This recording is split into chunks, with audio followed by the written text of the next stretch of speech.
Good morning to you. It's Monday morning, May 22nd, 2023. And I have only one thing to talk about this morning. It's very good news for those who follow the Summer Wells case. On Thursday, May 18th, 2023, the check for the remainder of the Summer Wells Fund was turned over to the Child Advocacy Center that serves 4 counties in East Tennessee. Of the $73,705.90, the final total, minus the 2 larger donors, the $35,000 that was held by 2 donors, one was $25,000 check and the other was a $10,000 check. The remainder was roughly $40,365.73. And after court costs, which amounted to $591.38, the amount of the check that was turned over to the Child Advocacy Center was $39,774.35 from the public. Donations that were sent directly to C.A.C Bank, which is now Thread Bank, and the fundraiser that was held in early October of 2021 to raise the amount of the total reward fund. This marathon and the small donations that were sent to C.A.C Bank, now Thread Bank, comprise the goodwill and the hopes for summer's return via the reward fund by the public. You, me, and a whole bunch of other people.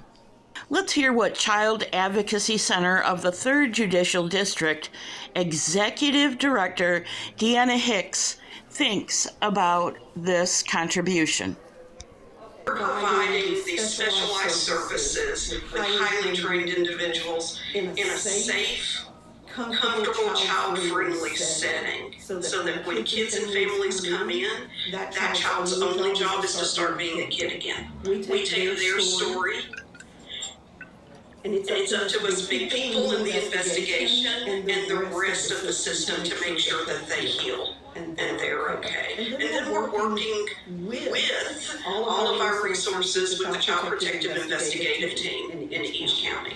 So we're making sure that kids are not being re-victimized by the system and making sure ultimately that kids are safe and are going to heal from it. And this is the same agency? No, we are a private, non-profit, 501c3. We do receive some state funding, but we are fundraising constantly, so that's why it's so important for the donations from the community and the support, and we would very much like to thank the community, not just for the general support, but mostly their love and their care, as many agencies were involved in this search for summer.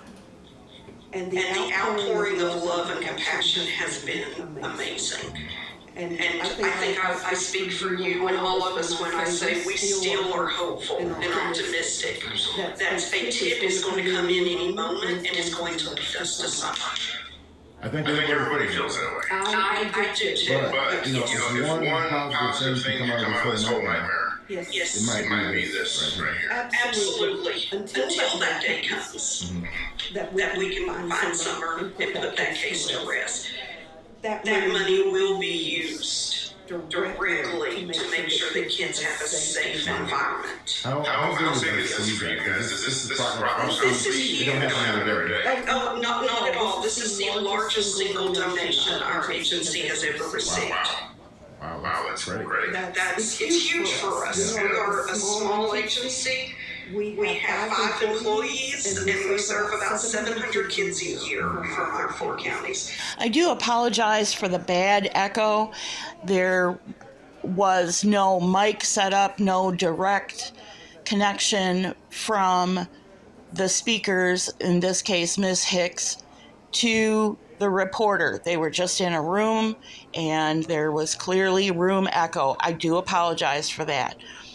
To the people who maintain the opinion that that money should have been turned over for the boys' education or their maintenance and upkeep while they're in foster care, I'm sorry, that's not how that agency works. That agency specifically deals with children in extreme abuse situations, and the court took 1 year almost to decide the disposition of these funds in a legal and ethical manner. They gave ample time for any and every donor who wanted their money back, who had any concerns about how the money was going to be distributed, almost a whole year. I think it was like 8 or 9 months. You could go to the court, petition to have your donation returned, and the court would rule on that. Earlier in this news broadcast, it was stated that not one single petitioner went to the court on the hearing day and asked for their money back. And that includes, by proxy, by a letter from an attorney or any other kind of appearance in court on the day of the hearing to decide the disposition of these funds. No one asked for their money back. As to the allegations that money was skimmed off the top and never turned over to Civis Bank at the time, now Thread Bank currently, that's also untrue. There were accounting videos that were posted that itemized everything from the October 2021 marathon, every single donation.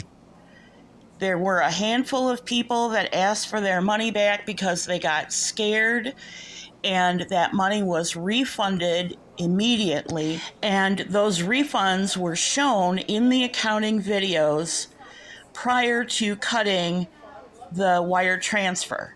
Now, who has oversight over this whole process?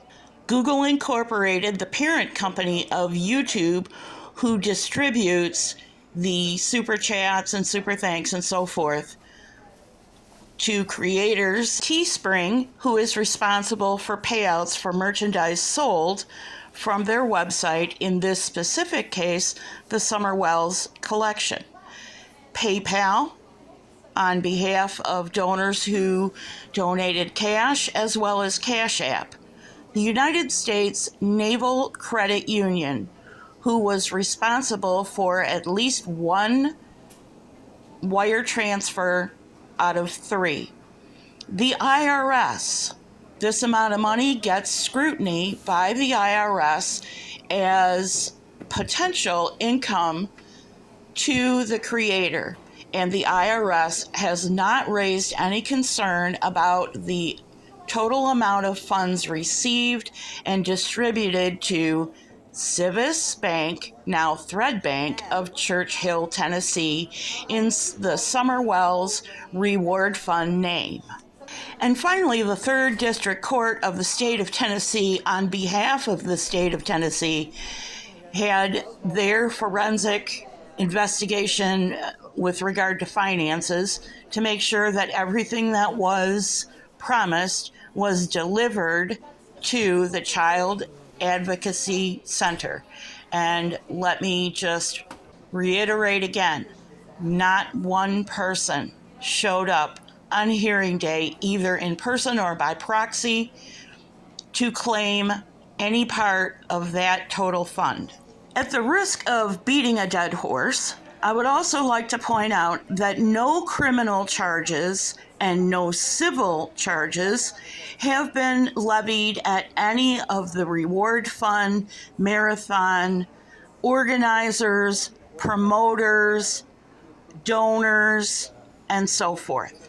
Despite the allegations of everything from fraud charges to criminal conspiracy charges levied at donors sponsors, fundraisers, and promoters, those allegations fall flat in the face of the court's ruling on behalf of the reward fund in total.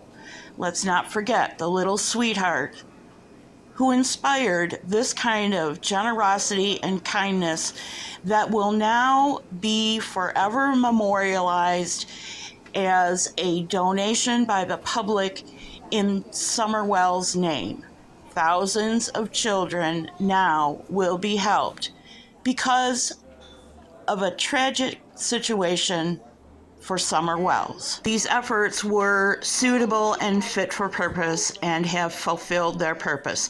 Thank you so much for joining me. I am so pleased for the children of East Tennessee. God bless you. I'll see you real soon.